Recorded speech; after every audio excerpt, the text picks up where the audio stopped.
ایک سوال پوچھا تھا مجھ سے خرم صاحب نے، انہوں نے کہا جی کہ یہ اس کے متعلق بتا رہے ہیں عید میلاد النبی کے متعلق. تو عید میلاد النبی کے متعلق جو ہے وہ بڑی سادہ سی چیز ہے. اس میں کوئی کمپلیکیشن اور مشکل ہے نہیں. ہم جمعے کے خطبے میں اکثر آپ نے یہ حدیث سنی ہوگی، من یہدہ اللہ فلا مضل لہ ومن یضللہ فلا ہادی لہ. جس کو اللہ تعالیٰ ہدایت دے دے اس کو وہ گمراہ نہیں کر سکتا، اور جسے اللہ تعالیٰ گمراہ کر دے اسے کوئی ہدایت نہیں دے سکتا. ان اصدق الحدیث کتاب اللہ، بے شک سب سے سچی بات اللہ کی کتاب ہے. یہ چیز تو ہو گئی طے. وَأَحْسَنَ الْحَدْيِ ہدی محمد صلی اللہ علیہ وسلم، اور سب سے بہترین طریقہ محمد صلی اللہ علیہ وسلم کا طریقہ. اب یہ بڑی سمپل سادہ سی بات ہے، کون مسلمان ہے جو اس کا انکار کرے گا؟ سب سے بہترین طریقہ ہمارے پیارے نبی صلی اللہ علیہ وسلم کا طریقہ ہے. ہم نے کوئی بھی کام کرنا ہے، اگر سوال پیدا ہو، کوئی بھی ایک کام ہے، آپ کھانا کھا رہے ہیں، آپ سے کوئی کہتا ہے کہ جی بیٹھ کے کھانا کھائیں. اب آپ کہتے ہیں یار دیکھو بات یہ ہے کہ کھڑے ہو کے بھی کھانا کھایا جاتا ہے، اتنی بھی دین میں سختی نہیں. کوئی بات نہیں، کہہ لیں. لیکن یہ تو آپ مانیں گے نا کہ اگر ہمارے نبی کریم صلی اللہ علیہ وسلم اکثر بیٹھ کر کھانا کھاتے تھے تو سب سے بہترین طریقہ تو یہی ہے نا کہ بیٹھ کے کھانا کھائیں. آپ اگر پانی پینے لگے ہیں اور آپ نے الٹے ہاتھ سے گلاس پکڑ لیا، آپ کا سیدھا ہاتھ مثلاً سالن والا ہے، گندا ہے، آپ کسی نے کہا بھائی یہ آپ سیدھے ہاتھ سے پانی پیئیں جی، اور وہ آپ کے بھائی اتنی سختی نہیں ہے دین میں،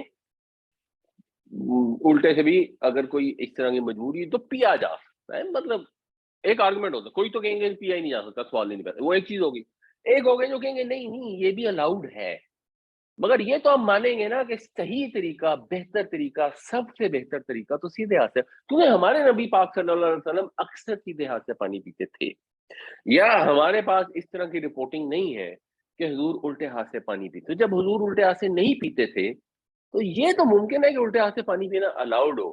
یہ ممکن نہیں ہے کہ وہ بہترین طریقہ ہو، الٹے ہاتھ سے پانی پینے کا ثواب ملے کہ ہاں کتنی اچھی بات ہے الٹے ہاتھ سے پانی پی رہا ہے. کیونکہ الٹے ہاتھ سے پانی پینا کی اجازت ہے، اب یہ الٹے ہاتھ سے پانی پی رہا ہے تو بہت ثواب کی بات. یہ تو ممکن نہیں ہے نا، یہ تو دین سے باہر نکالنے والی بات ہے. سب سے بہترین طریقہ ہمارے پیارے نبی صلی اللہ علیہ وسلم کا. تو آپ زندگی میں جو بھی کام کریں گے نیچرلی آپ کے اندر سے ایک خواہش پیدا ہوگی کہ ہم اس طریقے پہ چلیں جہاں ممکن ہو. چلیں کہیں مجبوری ہو تنا صحیح، جہاں ممکن ہو ہم اس پہ چلیں جو ہمارے نبی پاک صلی اللہ علیہ وسلم کا طریقہ.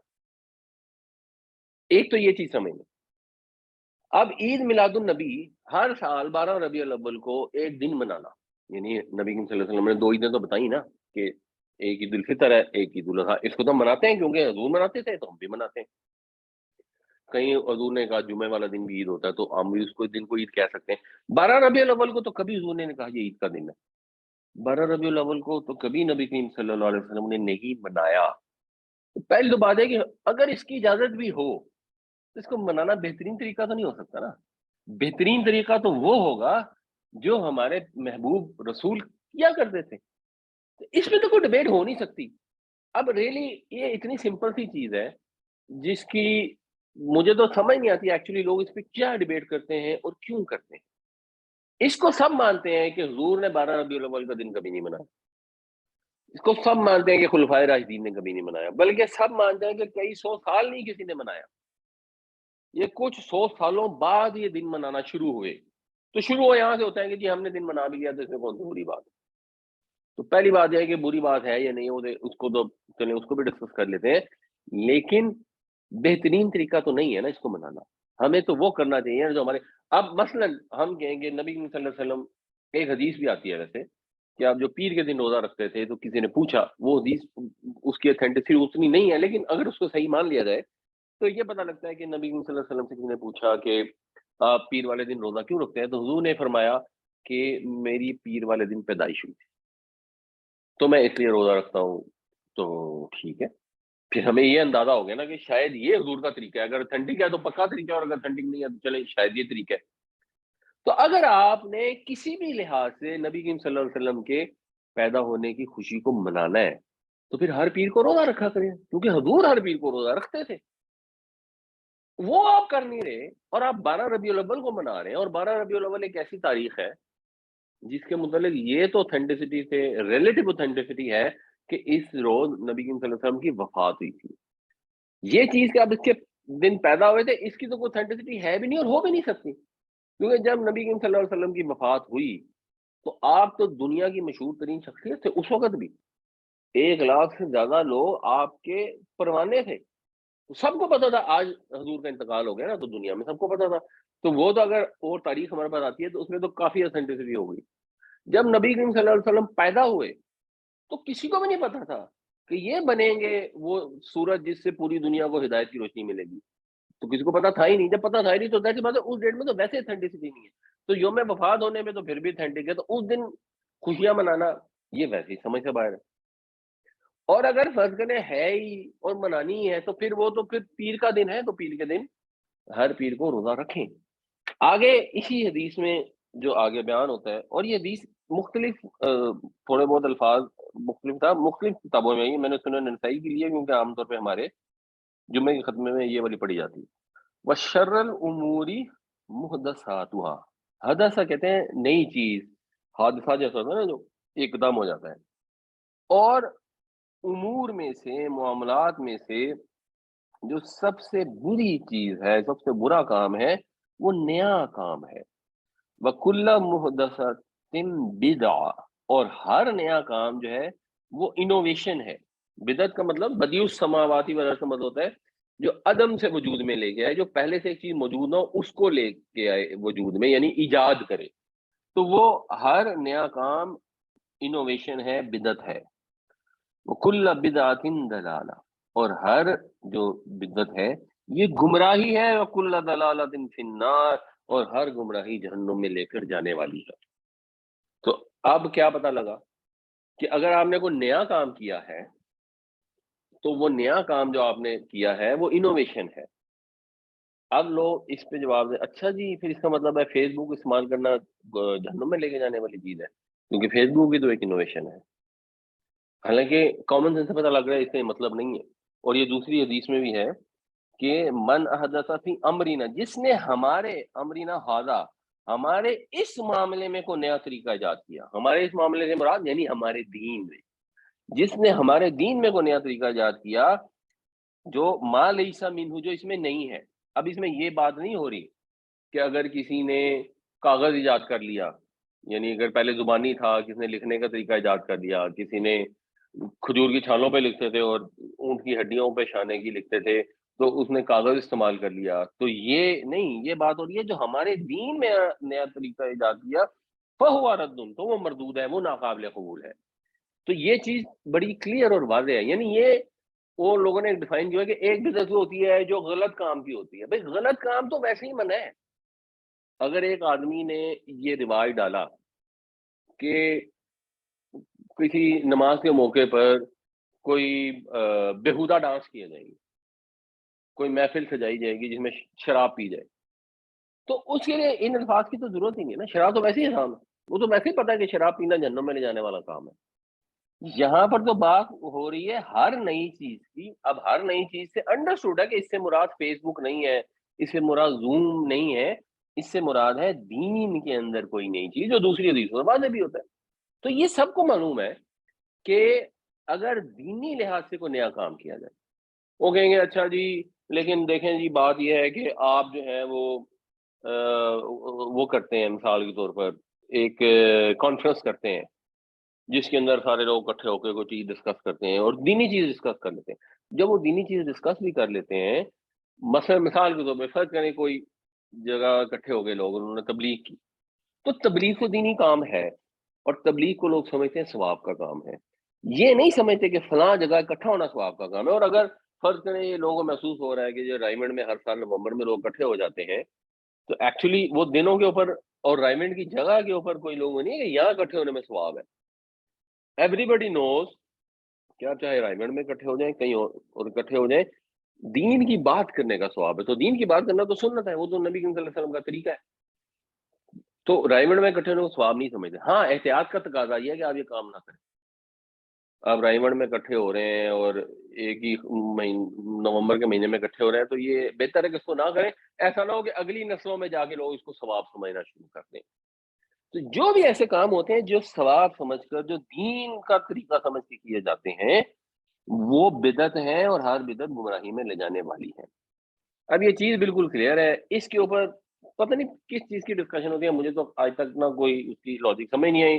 وہ جی نبی کریم صلی اللہ علیہ وسلم اللہ کی نعمت ہے، تو آپ کو اللہ نے حکم دیا ہے کہ جو بھی نعمت ہے تو اس کا ذکر کرو.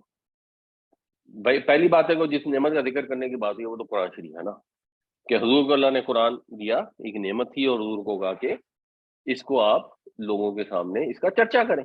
تو آپ بھی کریں، قرآن کا چرچا کریں. اور ایون آپ نے یہ بھی کرنا ہے، آپ نے نبی کریم صلی اللہ علیہ وسلم کا ذکر کرنا ہے، آپ نے حضور کی تعریف کرنی ہے، آپ نے حضور پر درود بھیجنا ہے. تو ضرور کریں، یہ تو بالکل دینی کام ہے. ان میں 12 ربیع الاول کہاں سے آ گئے؟ روز کریں، ہر دن. یہ جو ایک لوگوں نے نا آج کل انگریزوں کا جیسے ہوتا ہے مدرس ڈے مناتے ہیں، کیوں؟ اپنی ماں کو پھینک آتے ہیں اولڈ ہوم کے اندر، پھر وہ کہتے ہیں ہم ماں کو پوچھتے نہیں. تو ایک دن انہوں نے سال میں رکھ لیا کہ ایک دن ذرا ماں کو پوچھ لیا کریں گے. فادرس ڈے کر لیں گے تو ایک دن باپ کو تحفہ دے دیں گے، خود نہیں جائیں گے تو بھیج دیں گے، موقع ملا تو پھر چلے بھی جائیں گے، چلو بڈھا بیچارہ خوش ہو جائے گا.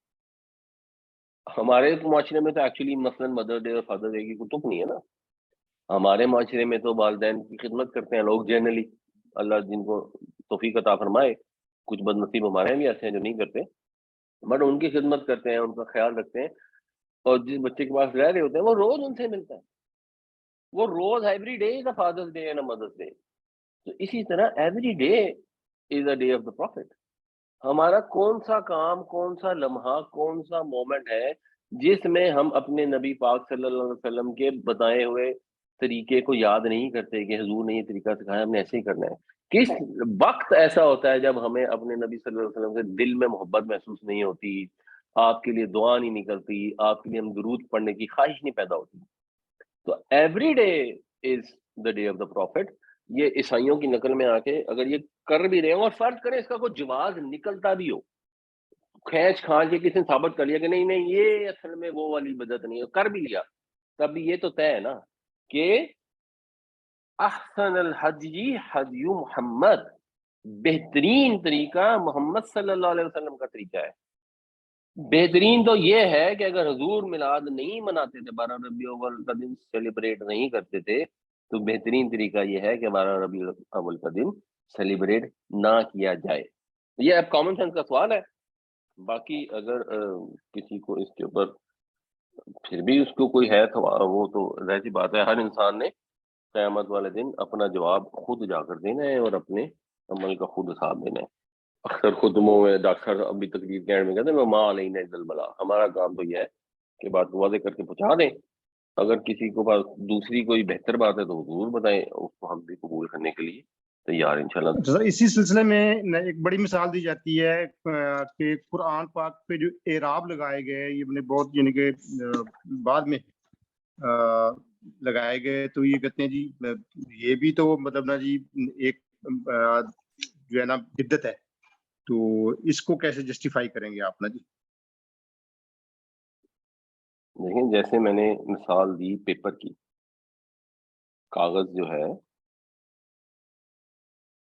یا جس طرح آپ اعراب کی بات کر رہے ہیں، پہلی تو بات یہ ہے کہ ایسا نہیں تھا کہ قرآن کے الفاظ میں اعراب نہیں تھے. یوں نہیں تھا کہ جب لوگ پڑھتے تھے الحمدو تو کوئی الحمدو پڑھتا تھا اور کوئی الحمدی پڑھتا تھا، اور کوئی الحمدو پڑھتا تھا اور کوئی الحمدو پڑھتا. ایسا تو نہیں تھا نا، الحمدو ہی پڑھتے تھے. ہمارے ہاں جو اردو کی اخبار ہوتی ہے اس کے اندر تو اعراب نہیں لگے ہوتے اور ہم ساری صحیح صحیح پڑھ لیتے ہیں.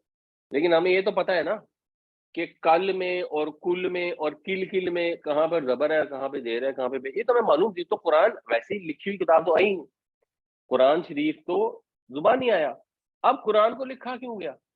وہ ایڈمنسٹریٹو عمل ہے اس کا. For the sake of administration یہ چیزیں کی گئیں. تو جیسے کاغذ پہ لکھ لیا گیا، تو کاغذ پہ لکھ لینا بھی ایک نئی چیز تھی، لیکن وہ دین میں نیا طریقہ ایجاد نہیں کیا گیا. اس کو کوئی لوگوں نے یہ نہیں سمجھا کہ اگر ایک عرب بغیر اعراب کے قرآن سے پڑھے گا تو اس کا ثواب کم ہے، اور ایک عرب اعراب والے سے پڑھے گا تو اس کا ثواب زیادہ. یعنی جو عید میلاد النبی مناتے ہیں وہ اس کو ثواب کا کام سمجھ کر مناتے ہیں کہ ہر 12 ربیع الاول کو ہم میلاد کرتے ہیں، اس کا ثواب ہوتا ہے. یہ ہے دین میں نئی چیز ایڈ کرنا. اگر کسی نے یہ اعراب لگائے کہ وہ قومیں جن کو عربی نہیں آتی ان کے لیے قرآن پڑھنا آسان ہو جائے، تو انہوں نے آسانی پیدا کی، اور آسانی پیدا کرنا ثواب کا کام ہے. مگر اس میں یہ نہیں تھا کہ اگر ان کے جو پڑھ سکتے ہیں بغیر اعراب کے، وہ اگر اعراب کے بغیر والا پڑھیں گے تو کم ثواب ہوگا، اعراب کے ساتھ والا پڑھیں گے تو زیادہ ثواب ہوگا. تو یہ تو سمجھنے کی ضرورت ہے نا کہ واقعی ثواب کا کام تھا یا نہیں تھا. تو وہ تو بہت سارے کام ہو گئے. نبی کریم صلی اللہ علیہ وسلم نے اونٹنی پر بیٹھ کر حج کیا. نبی کریم صلی اللہ علیہ وسلم مسواک استعمال کیا کرتے تھے. اب ہمارے پاس ٹوتھ برش آ گئے ہیں جو مسواک سے زیادہ ایفیشینٹ ہیں. تو زیادہ ایفیشینٹ چیز کو استعمال کرنے سے تو حضور نے منع نہیں کیا، لیکن ہمیں کوئی یہ نہیں کہتا کہ مسواک استعمال کرنے سے ثواب کم ہے اور ٹوتھ برش استعمال کرنے سے ثواب زیادہ ہے. ہم یہ کہتے ہیں کہ یہ کنوینئنس ہے، ایڈمنسٹریٹولی زیادہ سوٹیبل ہے. جیسے لوگ لاؤڈ اسپیکر استعمال کرتے ہیں، تو لاؤڈ اسپیکر کے اوپر اذان دی جاتی ہے تو لوگ اس لیے نہیں دیتے کہ لاؤڈ اسپیکر پر اذان دینے سے ثواب ہوتا ہے. یہ دین میں نیا کام نہیں ایجاد کیا، یہ دین میں کام ہو رہا تھا، اس کو سہولت دی گئی ہے. وہ ایک فرق چیز ہے. جب آپ ایک نیا کام ایجاد کر لیتے ہیں وہ ایک پرابلم آ جاتی ہے. تو عید میلاد یعنی دوسرے طریقے سے یوں سمجھ لیں، وہ چیز جو نبی کریم صلی اللہ علیہ وسلم کے دور میں ہو سکتی تھی. مثال کے طور پر الٹے ہاتھ سے کھانا کھانا اس زمانے میں بھی پاسبل تھا نا، تو حضور الٹے ہاتھ سے کھانا نہیں کھاتے تھے. آج اگر ہم الٹے ہاتھ سے کھانا کھائیں گے تو یہ بدعت میں آ جائے گی. اچھا، اس زمانے میں کلچرلی چمچ کانٹے سے کھانا نہیں کھایا جاتا تھا، جنرلی اویلیبل بھی نہیں ہوتے تھے. ویسے حدیث میں معلوم ہے ایک دفعہ حضور نے چھری سے کاٹا اور اس سے کھایا، تو اجازت تو موجود ہے.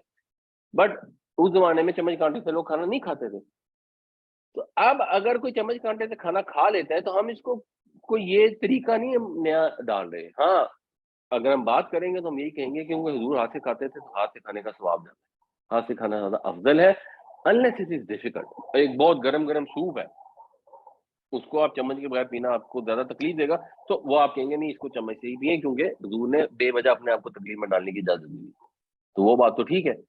بٹ جو ایجادات آ رہی ہیں، جو سائنٹیفک ٹیکنالوجی کی ترقی ہو رہی ہے، جو ایڈمنسٹریٹو آپ چیزوں کو مینج کرتے ہیں، وہ تو حضرت عمر رضی اللہ عنہ نے کرنسی رائج کر دی، بیت المال کا سسٹم وضع کیا، وہ تو بہت ساری چیزیں کی حضرت عمر نے. تو وہ دین کے اندر نیا کام نہیں ہوا تھا. اسی لیے میں نے وہ جو دوسری والی حدیث یہاں پر ایکسپلین کی تھی نا کہ من احدث فی امرنا، وہ پرابلم ہے جس نے ہمارے کام کے اندر، اس کام کے اندر ایسا کام ڈالا جو اس میں نہیں ہے.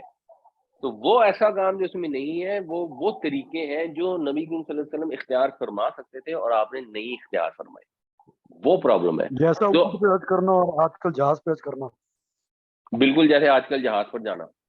تو اب کوئی کہ جی، بلکہ ابھی کوئی کہ نہیں میں پاکستان سے اونٹ پر جاؤں گا، جب پیدل جاؤں گا، تو ایکچولی اس کی اجازت نہیں ہے کیونکہ حضور نے اپنے آپ کو بے وجہ تکلیف میں ڈالنے سے منع کیا. اب اس وقت جہاز تھا ہی نہیں. اگر اس وقت مثلاً گاڑی ہوتی، اویلیبل ہوتی، تو پھر نبی صلی اللہ علیہ وسلم بہت ممکن ہے کہ اونٹ کی جگہ گاڑی استعمال کر لیتے، اس میں تو کوئی ایشو نہیں تھا. تو جو چیزیں اس زمانے میں پاسبل تھیں اور حضور نے نہیں کی، ان کا طریقہ رائج نہیں کیا، اگر ہم ان کا طریقہ رائج کر دیں وہ پرابلم ہے. That is the issue. اور دوسری بات یہ ہے کہ اگر وہ کوئی فرض ہے یہ سمجھتا ہے کہ نہیں جی اعراب کے بغیر، مطلب حضور تو پڑھتے ہی نہیں تھے قرآن شریف، آپ کو تو پڑھنا آتا ہی نہیں تھا.